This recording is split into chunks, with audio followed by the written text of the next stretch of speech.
শিক্ষক ঐক্য জিন্দাবাদ শিক্ষক ঐক্য জিন্দাবাদ বেতন সুৰক্ষা নিয়মীকৰণ আমাক লাগিব বেতন সুৰক্ষা নিয়মীকৰণ আমাক লাগিব বেতন সুৰক্ষা নিয়মীকৰণ আমাক লাগিবই জ্যেষ্ঠতা আমাৰ মান্যতা জ্যেষ্ঠতা আমাৰ মান্যতা জ্যেষ্ঠতা আমাৰ মৰ্যাদা।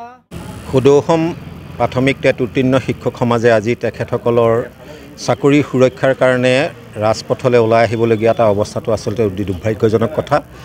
12 বছৰকৈ তেখেতসকলে চৰকাৰী চাকৰি কৰাৰ পাছত এতিয়া নতুনকৈ তেখেতসকলে চাকৰিত যোগদান লেখীয়া ব্যৱস্থাটো অতি হাস্যপদ। আমি চৰকাৰক আহ্বান জনাইছোঁ, তেখেতসকলে যেনেধৰণে দাবী কৰিছে সেই দাবীৰ প্ৰতি সঁহাৰি জনাই তেখেতসকলক বেতন সুৰক্ষাৰে ভৱিষ্যতে তেখেতক চাকৰি কৰি যোৱাৰ সুযোগ দিব লাগে। চৰকাৰী চাকৰি বা শিক্ষকতাৰ মাজেদি তেখেতসকলে যেনেধৰণে সেৱা আগবঢ়াইছে ই শিক্ষা ব্যৱস্থাটোৰ প্ৰতি আচলতে খুব গুৰুত্বপূৰ্ণ কথা। আমি দেখিছোঁ যে আজি শিক্ষকসকলে শিক্ষকতাৰ কৰাতকৈ তেখেতসকলৰ ভৱিষ্যতৰ চিন্তা কৰিয়েই পাৰ কৰিবলগীয়া হৈছে। ই শিক্ষা ব্যৱস্থাটোৰ কাৰণে আচলতে অতি দুৰ্ভাগ্যজনক কথা। এজন শিক্ষকে যদি তেখেতকে মনমত পঢ়া শুনা ছাত্ৰ ছাত্ৰীক কৰাব নোৱাৰে, কেৱল নিজৰ কথা চিন্তা কৰিবলগীয়া হয়, তাৰ কাৰণে কিন্তু শিক্ষকসকল দায়ী নহয়, তাৰ কাৰণে চৰকাৰী দায়ী। শিক্ষকক আচলতে খুব মুক্তভাৱে শিক্ষকতা কৰাৰ এটা পৰিৱেশ চৰকাৰে গঢ়ি দিব লাগে। যেহেতু আমি সদৌ অসম প্ৰাথমিক টেট উত্তীৰ্ণ শিক্ষক সমাজে সমগ্ৰ অসমতে আন্দোলন কাৰ্যসূচী ঘোষণা কৰা হৈছে বিকল্প পদ্ধতিৰে নিয়মীকৰণ, সেইটোক আমি পোনচাতে নাকচ কৰিছোঁ। লগতে আমি আমাৰ যি প্ৰাপ্য বেতন সুৰক্ষা সহ নিয়মীকৰণ সেইটো বিচাৰিছোঁ। এই বেতন সুৰক্ষা নিয়মীকৰণৰ লগতে আমাৰ চৰকাৰী বিদ্যালয় মাধ্যমৰ বিদ্যালয়খিনি আমি সংৰক্ষণ কৰিব লাগে।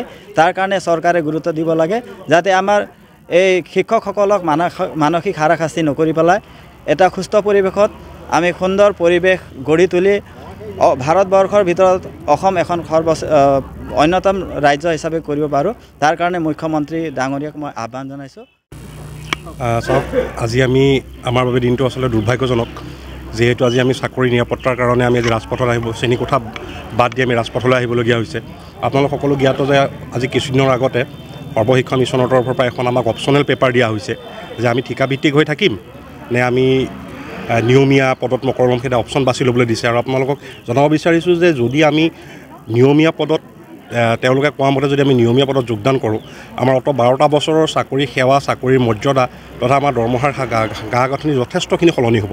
অৰ্থাৎ আমি বহুখিনি অৰ্থনৈতিক, মানসিক আৰু জ্যেষ্ঠতাৰ এইখিনি আমি সকলোখিনি হেৰুৱাবলগীয়া হ'ব। সেইকাৰণে আমি আজি আপোনালোকক অৱগত কৰিব বিচাৰিছোঁ যে আমি মহামান্য উচ্চ ন্যায়ালয়ত এটা গোচৰ ৰুজু কৰিছোঁ। আমি জনামতে সাময়িকভাৱে এই বিষয়টো এটা স্থগিতাদেশ জাৰি হৈছে, কিন্তু আমি আশা কৰিম যাতে আমি উচ্চ ন্যায়ালয়ৰ পৰা আমি আমাৰ চাকৰিৰ ক্ষেত্ৰত এটা সুউত্তৰ পাওঁ, আমাৰ চাকৰি নিৰাপত্তা প্ৰদান কৰক, আমি সেইটো আশা কৰিছোঁ।